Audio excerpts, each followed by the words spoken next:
आज परमेश्वर की तरह से बोलेंगे तो आपका उद्धार होगा, आप बीमारियों से छुटकारा पाओगे, आपका जीवन आज वैसा नहीं रहेगा। हालेलुया। आप सबका धन्यवाद हो। परमेश्वर का भी हम धन्यवाद करते हैं तालियों के साथ।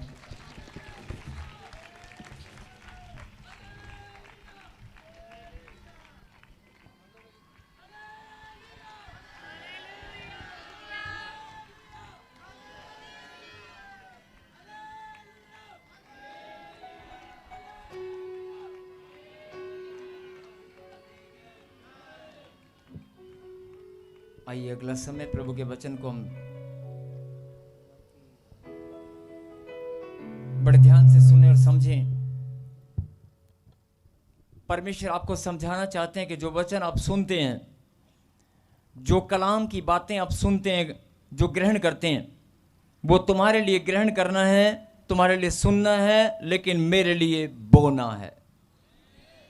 तुम्हारे लिए सुनना है, लेकिन मेरे लिए वो बोना है।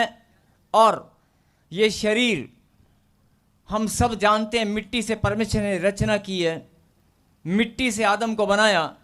और अगर हम मिट्टी से हमारे शरीर की रचना है तो हम सब जानते हैं ये मिट्टी परमेश्वर का खेत है, ये उपजाऊ भूमि। ये भूमि जैसे खेत होता है ना, ध्यान से सुनना, बड़ी गहरी बात है। जीवन के आखिरी पड़ाव पे बहुत सारे लोग जब पहुंच जाते हैं तब उन्हें परमेश्वर की याद आती है, तब उन्हें आत्मिकता का मार्ग याद आता है, तब उन्हें भक्ति याद आती है, तब उन्हें परमेश्वर की खोज याद आती है कि प्रभु है कहाँ। मैं कोई संगति में या सत्संग में चला जाऊं, मैं कोई गुरु का या प्रभु का मैं नाम लूं, लेकिन सच्चाई है कहाँ। वो ढूंढते हैं, खोजते हैं, लेकिन परमेश्वर क्या बताना चाहते हैं आपको जवान बच्चे, कि मैं सदा तेरे संग संग चलने वाला परमेश्वर हूं। मुझे ढूंढने की जरूरत नहीं है, मुझे खोजने की, ढूंढने की जरूरत नहीं है। केवल समझने की जरूरत है कि अगर तूने अपने मन को मुझे समर्पित किया, विश्वास किया, फिर से बोले क्या करना है, विश्वास। क्या किया? ऊंची बात से बोले क्या किया? विश्वास। अगर विश्वास भी कर लिया ना, तो मैं तेरे दाहिनी ओर खड़ा हो जाऊंगा, तुझसे बात करूंगा। मैं तेरे दाहिनी ओर खड़ा हो जाऊंगा, तुझसे बात करूंगा। और हाँ मेरी बेटी, मैं तुझसे ही बात करूंगा। मुझे ढूंढने और खोजने की जरूरत नहीं है। जो सो रहे हैं उनके कहीं जागते रहो। और सुने एक बड़ी गहरी बात, अगर कोई ढूंढते किसको हैं, ढूंढा किसको जाता है, अरे खोजा किसको जाता है? जो गुम हो गया हो, जो खोया गया हो। ध्यान से सुने, ढूंढा किसको जाता है? खोए हुए को। क्या परमेश्वर खोए हुए हैं? परमेश्वर गुम हो गए हैं?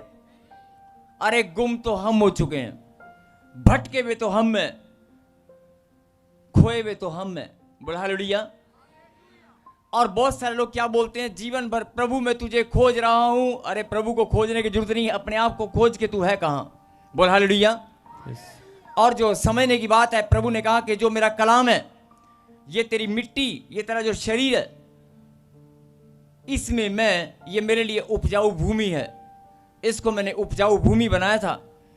ये तेरी शरीर, तेरी मिट्टी, ध्यान से सुनना, जिनकी मिट्टी में कोई कंकर या पत्थर घुस जाता है। किसान लोग जब कंकर और पत्थर घुस जाते हैं तो खेत की तैयारी करने से पहले क्या करते हैं, कंकर और पत्थर को अलग किया जाता है, रेतीली मिट्टी को अलग किया जाता है। उसमें घास फूस या कोई भी ऐसी चीज जो मिट्टी में बाधा है, पैदावार की बाधा है, पैदावार होने के लिए बाधा है, उसको किसान लोग अलग कर देते हैं या जला देते हैं। यही बात परमेश्वर आपको समझाना चाहते हैं कि आज सुन ले मेरी बेटी, सुन ले मेरे बेटे, तेरा शरीर मेरे लिए मिट्टी है, और इस मिट्टी को मैंने उपजाऊ बनाया था, सुंदर। लेकिन इस मिट्टी में कचरा घुस गया है, जो पैदावार को रोकने पर लगा है, जो तुम्हारी बढ़ती को रोकने पर लगा है। और इसी मिट्टी के अंदर कैंसर, इसी मिट्टी के अंदर पत्थरियां, इसी मिट्टी में पत्थर कहां से आ गया? बड़ी गहरी बात है सोचने की। अरे शरीर जब परमेश्वर ने बनाया क्या परमेश्वर ने पत्थरी को बनाया था? परमेश्वर किसी के शरीर में पत्थरी को पैदा करके बनाते हैं? पत्थरी बाद में बनती है, पत्थर बाद में घुसता है। बोल हालेलुया। ये शरीर मिट्टी है और इस मिट्टी में परमेश्वर ने इसको उपजाऊ बनाया था, लेकिन हमने इस मिट्टी को खराब किया है, या किसी हालात ने, किसी परिस्थिति ने खराब किया। जवान बच्चे जिनका ध्यान इधर उधर भटकता है, अगर आप आज खुदा की बात को समझ गए, प्रभु ने प्रकाशित वाक्य 1:3 में वायदा किया है कि जो लोग खुदा की बात को सुनते हैं, समझते हैं, कलाम की बातों को सुनते हैं, समझते हैं, पढ़ते हैं, इसमें लिखी बातों को मानते हैं, वो धन्य है। उनको किसी भी बात की घटी कभी नहीं होगी। और आज जो वचन आप सुनने वाले हैं, जो सुन रहे हैं, जरा ध्यान से सुने। जो लोग बोलते हैं कि मेरे शरीर में प्रॉब्लम है, अरे किसी ने तुम्हारे खेत पर कब्जा किया है, किसी ने तुम्हारे खेत पर कब्जा कर लिया है, किसी ने तुम्हारी खेत के अंदर तुम्हारी जो फसल है उसको उखाड़ने के लिए, उजाड़ने के लिए खरपतवार को भेज दिया है, या तुम्हारी फसल के अंदर जो परमेश्वर का पौधा तुम हो, मैं ऐसे नहीं बोल रहा हूं, परमेश्वर ने हर एक जन को अपना पौधा बढ़ते हुए, जैसे एक माली देखना चाहता है ना, और उस पर सुंदर सुंदर फूल लगे, ऐसे ये आत्मिक बात है कि परमेश्वर की नजर में हम सब लोग उसकी रचना, उसकी खेती हैं। और जो उपजाऊ मिट्टी परमेश्वर ने बनाई थी उसका नाश हो चुका है। परमेश्वर चाहता है कि सब लोग, ध्यान से सुनना, समय की कमी के कारण मैं गहरी बात को शॉर्टकट में बता रहा हूं। परमेश्वर चाहते हैं कि जो आपकी मिट्टी है, जो खराब हो चुकी है, जिसमें मैं पौधा लगाकर, पेड़ बनाकर, फल या फूल या कुछ भी लगाना चाहता हूं, जो मेरी योजना है, जो मेरी योजना है, उसे बिगाड़ने पर शैतान लगा हुआ है और तू उसका साथ देने पर लगा हुआ है। इसलिए अपनी आत्मिक बातों को फिर से अपनी आत्मिकता पर ध्यान दे और अपनी मिट्टी को जो खराब हो चुकी है उसे उपजाऊ बना। अगर आप अपनी मिट्टी को उपजाऊ बनाना चाहते हैं तो कैसे बनाएंगे मालूम है? कैसे बनाएंगे? बोलो हालेलुया। अपनी मिट्टी को आप उपजाऊ बनाएंगे तो कैसे बनाएंगे? केवल प्रार्थना और वचन के द्वारा। जितना, अगर मिट्टी खराब हो चुकी है ना, आपकी मिट्टी अगर खराब हो चुकी है, मन खराब हो चुका है, अगर मन खराब होता है तो प्रार्थना करते हैं तो क्या होता है? खुदा का नाम लेते हैं तो क्या होता है? अभी आपने क्या कहा था? सामर्थ आती है, करंट आता है। अगर खुदा का नाम लेते ही करंट और सामर्थ आती है, आप अगर वचन को अपने अंदर ग्रहण करेंगे, प्रभु ने क्या कहा? वचन को तुम्हारे लिए ग्रहण करना होगा, तुम्हारे लिए सुनना होगा, मेरे लिए बोना है, बोना। मैं वचन को तुम्हारे अंदर बोता हूं। बोल हालेलुया, हालेलुया। ताकि तुम्हारी उपजाऊ मिट्टी में फल लगे और वो फल निरंतर लगते रहें। बोल हालेलुया, हालेलुया। यूहन्ना 15:8 में प्रभु ने क्या कहा? जो डाली फल लाती है, और अगर तुम यीशु मसीह के चेले हो तो जाओ और फल लेकर आओ, इसी से तुम मेरे चेले और शिष्य ठहरोगे। बोला आमीन। आमीन। और अगर फल नहीं है तो यीशु मसीह के चेले नहीं हो, जो फल लाना जानते हैं। अब कई लोग सोचेंगे फल क्या अनुसार लाना है? आप प्रार्थना में, कई लोगों ने फल, कि मुझे 15 साल से बच्चा नहीं है, बस मुझे फल लग जाए, मतलब बच्चा मेरा फल है। यस, तेरे लिए बच्चा तेरा फल है, लेकिन तेरी शांति, तेरा आनंद, तेरी शांति, तेरा आनंद, तेरी आत्मिक उन्नति, तेरी शांति, तेरा आनंद, तेरी आत्मिक उन्नति और तेरी आजादी, तेरी स्वतंत्रता, ये परमेश्वर के लिए फल है। उसके दिए हुए दान वरदान तेरे अंदर फलने लगे, फूलने लगे। भलाई के कामों में, प्रेम करने में, जो वरदान परमेश्वर ने आपको दिए, उन वरदानों में आप फलते जाओ, फूलते जाओ, बढ़ते जाओ। शांति और आनंद की भरपूरी आपके अंदर सदा बनी रहे। ये फल परमेश्वर आपके अंदर देखना चाहता है, जिसको खराब किया शैतान ने। मेरे कहने का मतलब है कि आपके जीवन जो उजाड़ जैसा है, आपका जीवन जो रोने जैसा है, आपका जीवन जो बीमारियों से घिरा हुआ है, आपका जीवन जो रिश्ते खराब होने के कारण आप दुख और तकलीफ में चली गई हैं, आप रो रो कर बेहाल हो चुकी हैं, उस रोने को, उस बेहाली की हालत को परमेश्वर बदलना चाहते हैं। और तुम्हारे ही जीवन में, तुम्हारे इस मिट्टी के अंदर एक पौधा जो परमेश्वर ने लगाया है, जीवन का पौधा, उस पौधे पर परमेश्वर फल लगते हुए देखना चाहते हैं। और वो फल क्या है मैं बता दूं, वो फल है शांति, आनंद, प्रेम। जो वरदान परमेश्वर ने आपके लिए दिए वो सारे फल हैं। आपकी तंदुरुस्ती, आपकी चंगाई, ये सब फल परमेश्वर आपके ऊपर लगते हुए देखना चाहते हैं। बोलो आमीन। आमीन। और फल जब लगे तो वो खत्म नहीं होने चाहिए, वो बढ़ते ही जाएं, बढ़ते ही जाएं, बढ़ते ही जाएं। आमीन, आमीन। और जब आप बाइबल में प्रभु के कलाम को आप ध्यान से पढ़ेंगे, बहुत सारी गहरी बातें फल लाने के बारे में जब आप पढ़ेंगे तो आपको पता लगेगा। और विश्वास, ये भी एक फल परमेश्वर आपके अंदर लाना चाहते हैं। बहुत सारे लोग विश्वास में गिर जाते हैं। बोलो आमीन। मैं फिर आपको बताना चाहता हूं कि जो आप कलाम को सुनते हैं वो सुनना आपके लिए सुनना है, लेकिन परमेश्वर के लिए बोना है। बोलो आमीन। आमीन।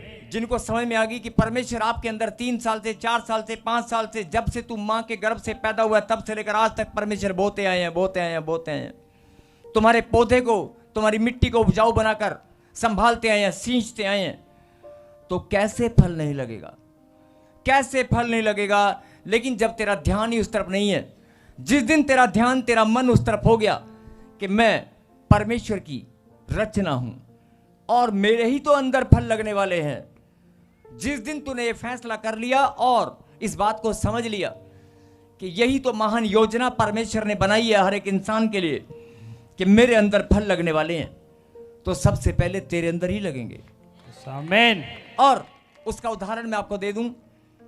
बहुत सारे लोग अपनी बुलाहट को, अपने चुने जाने को पहचानते नहीं है, लेकिन परमेश्वर ने आपको चुना और आप अपने परिवार, अपने घराने में सबसे पहले हैं। आपका भाई, आपकी मम्मी, आपके बहुत सारे लोग परिवार में ऐसे हैं जिनको वचन को जानते हैं, चर्च भी जाते हैं, लेकिन अभी ठीक से विश्वास में नहीं है। लेकिन आपने अपना समर्पण प्रभु को कर दिया है। परमेश्वर ने आपको पहले चुना है, आपके भाई या बहन को नहीं। अभी बहुत सारे भाई बहन, आपके परिवार के लोग, आपके बच्चे प्रभु में नहीं आए, उनका आना भी बाकी है। लेकिन परमेश्वर यही बात आज आपको समझाना चाहते हैं, जो मैं बोल रहा हूं ध्यान से सुनना। तू मेरी रचना है और तेरे अंदर जो फल मैं लगते हुए देखना चाहता हूं, वो फल तेरे घराने के अंदर भी मैं लगता हुआ देखना चाहता हूं। आमीन। तू और तेरा घराना उद्धार पाए। खाली तू नहीं, तू और तेरा घराना सब के सब उद्धार पाए। बोलो आमीन। आमीन। और आज के वचन को हम फिर से पढ़ें, लेकिन एक वचन हम पढ़ेंगे, उसके बाद हम प्रार्थना करेंगे। बहुत सारे लोग प्रभु में आने के बाद ये जब बच्चे जिनका ध्यान इधर उधर है, मैं विनती करता हूं कि 10 मिनट के लिए अपने ध्यान को केंद्रित करें, इधर उधर मत, अपने दिमाग को इधर उधर मत दौड़ाएं। हाँ जी, जिनको विश्वास है वो हाथ खड़ा करें, बोलो मैं विश्वास करता हूं, बोलो मैं विश्वास करता हूं यीशु मसीह जिंदा है। मैं विश्वास करता हूं वो मेरा मुक्तिदाता है। मैं विश्वास करता हूं वो मेरा उद्धार करता है। बोलो आमीन। वो मेरा परमेश्वर है। कहें आमीन। अभी हाथ नीचे करें और सुने ध्यान से। अभी सब ने मिलकर बोला कि यीशु मसीह मेरा मुक्तिदाता, उद्धार करता, जीवित परमेश्वर है और वो जिंदा है और वो सामर्थी परमेश्वर है।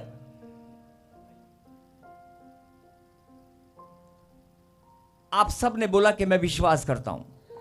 सब ने बोला, और वही परमेश्वर बोलता है कि मैंने तेरे उद्धार के लिए अपना बलिदान दे दिया है। मतलब अगर मैंने बलिदान दिया तो तेरे घर में कोई बीमारी, कोई दुख, कोई तकलीफ, कोई समस्या तेरे घर में, तेरे जीवन में, तेरे रिश्ते में नहीं आएगी। मैंने तेरा उद्धार कर दिया है। तेरे घर में सिर्फ शांति और आनंद की भरपूरी होगी। बोलो आमीन। लेकिन आप लोग प्रभु में आने के बाद क्या करते हैं? प्रभु मुझे बवासीर हो गई है, प्रभु मुझे दर्द हो रहा है, प्रभु मुझे डॉक्टर ने कैंसर बोल दिया, परमेश्वर मेरे पास कर्जा बढ़ता जा रहा है, मेरे पापा नशा नहीं छोड़ रहे हैं, परमेश्वर। आप जो प्रार्थनाएं करते हैं उसमें दुख और तकलीफ सदा भरे रहते हैं और आप रो रो कर आज यही परमेश्वर समझाना चाहते हैं। अगर तू मेरी संतान है और तुझे मेरी बात समझ में आ चुकी है तो फिर रोना नहीं, आज के बाद रोना नहीं।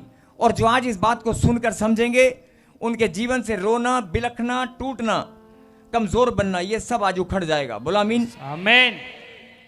क्योंकि जो विश्वास करते हैं, एक होता है विश्वास करना, आप करते हैं, बोला आमीन। आमीन। एक होता है विश्वास में आना और विश्वास में आकर खड़े रहना।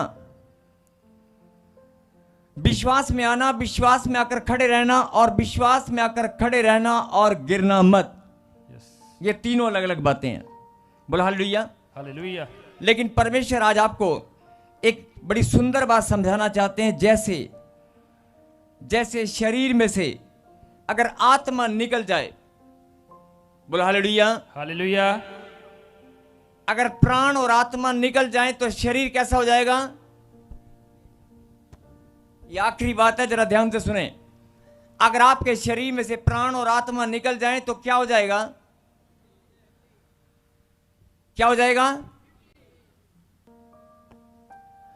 अगर आपके शरीर में से प्राण और आत्मा निकाल दी जाए देह में से तो शरीर डेड हो जाएगा, खत्म हो जाएगा, शरीर नाशवान हो, खत्म हो जाएगा। होगा कि नहीं? ऐसे ही परमेश्वर ये भी समझाना चाहते हैं, पढ़ेंगे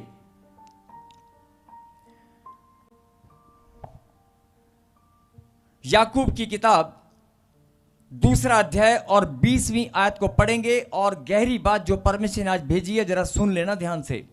हालेलुया। गहरी बात। ऑनलाइन वाले, सभी चर्च वाले, सभी ब्रांच वाले, ये प्रभु ने आज एक मैसेज भेजा है, इसे ग्रहण करें। क्योंकि आप विश्वास में हैं, आप प्रार्थना भी करते हैं, आप प्रभु से प्रेम भी करते हैं, भेंट और विश्वास भी आप बोते हैं। आप भेंट और विश्वास निरंतर बोते आए हैं, आप प्रार्थना भी निरंतर करते आए हैं। लेकिन अगर आप प्रभु में हैं तो आपके पास कुछ अलग होना चाहिए। और वो अलग क्या है, वो सुनेंगे। 2 अध्याय, याकूब की किताब 2 अध्याय और 20वीं आयत को हम पढ़ेंगे। हालेलुया। पर हे निकम्मे मनुष्य, क्या तू यह भी नहीं जानता कि कर्म बिना विश्वास व्यर्थ है? कहीं हालेलुया। हालेलुया। हे निकम्मे मनुष्य, क्या तू यह भी नहीं जानता कि कर्म बिना विश्वास व्यर्थ है? कर्म के बिना विश्वास व्यर्थ है। बहुत सारे लोग बोलते हैं कि मैं विश्वासी हूं, मैं विश्वासी हूं, मैं विश्वासी हूं, मैं विश्वास करता हूं। अगर विश्वास करते हो तो कर्म करना भी पड़ेगा। बोलो हालेलुया। अब दाऊद का जब सब कुछ लूट कर ले गए, उसने विश्वास किया। उसने विश्वास किया कि परमेश्वर से पूछा कि मैं जाऊं और सब कुछ छुड़ा कर लाऊं, जो मेरा लूट गया मैं उसे छुड़ा कर लाऊं। तो प्रभु ने कहा कि तू जा और छुड़ा कर ला। अगर वो खाली विश्वास करता कि मैं जा रहा हूं और मैं छुड़ा के ला रहा हूं, लेकिन उसको कर्म करना पड़ा। क्या करना पड़ा? विश्वास के साथ उसको कर्म भी करना पड़ा, उसको जाना पड़ा और युद्ध करना पड़ा। ये एक उदाहरण है कि अगर आप विश्वास करते हैं तो कर्म भी करना पड़ेगा। और बहुत सारे लोग विश्वास करते हैं कि हाँ मेरा कर्जा उतर जाएगा।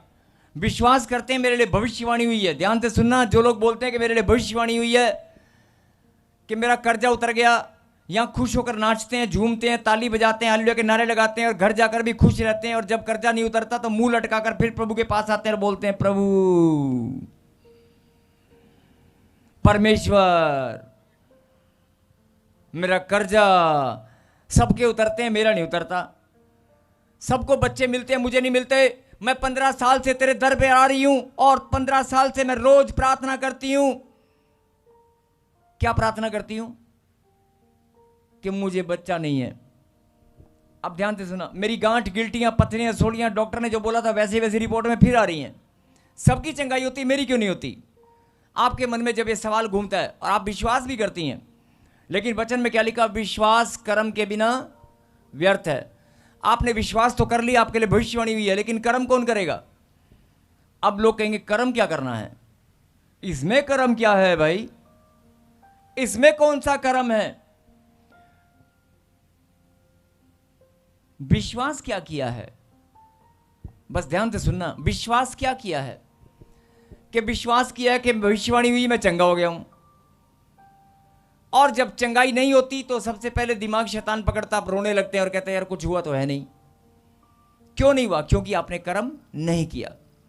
क्योंकि आपने कर्म नहीं किया। क्या आप इस कर्म वाली बात को गहराई से समझना चाहते हैं? अगर आप इस कर्म वाली बात को गहराई से समझना चाहते हैं, हम शॉर्टकट में चलें। बोलो बोलो बोलो, आप गहराई से समझना चाहते हैं? जो लोग बोलते हैं कि मेरे कर्म में क्या कमी है, कर्म तो प्रार्थना करना है, कर्म तो दिन रात प्रभु की महिमा करना है, कर्म तो मैं कर ही रहा हूं, प्रार्थना तो मैं करता ही हूं, उपवास तो मैं करता ही हूं, लेकिन सबकी चंगाई होती है, मेरी क्यों नहीं हो रही? मेरे काम में, मेरे कर्म में क्या कमी है? एक दूसरे को हाथ लगाओ और बोलो जागते रहो। अगर आप कर्म वाली बात को गहराई से समझना चाहते हैं, अगर कर्म वाली बात को गहराई से समझना चाहते हैं तो अपना ध्यान केंद्रित करना, नहीं तो प्रार्थना मैं भी कर सकता हूं। हम मिलकर आखिरी प्रार्थना कर सकते हैं। बोले हालेलुया। अगर आप कर्म वाली बात को ध्यान से सुनना और समझना चाहते हैं तो रोमियो की किताब और 4वां अध्याय निकाल लें।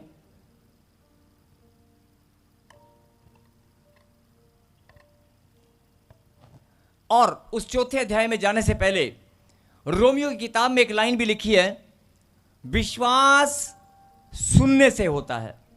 किससे होता है? जरा ध्यान से सुनना अब जो मैं समझाने वाला हूं। फिर से बोलो, मेरे पीछे बोलो, विश्वास सुनने से आता है। अब जब आप कुछ सुनोगे नहीं तो विश्वास कैसे आएगा? अभी उदाहरण मैं आपको बोल दूं कि आपके घर के पास एक नया शोरूम खुलने वाला है।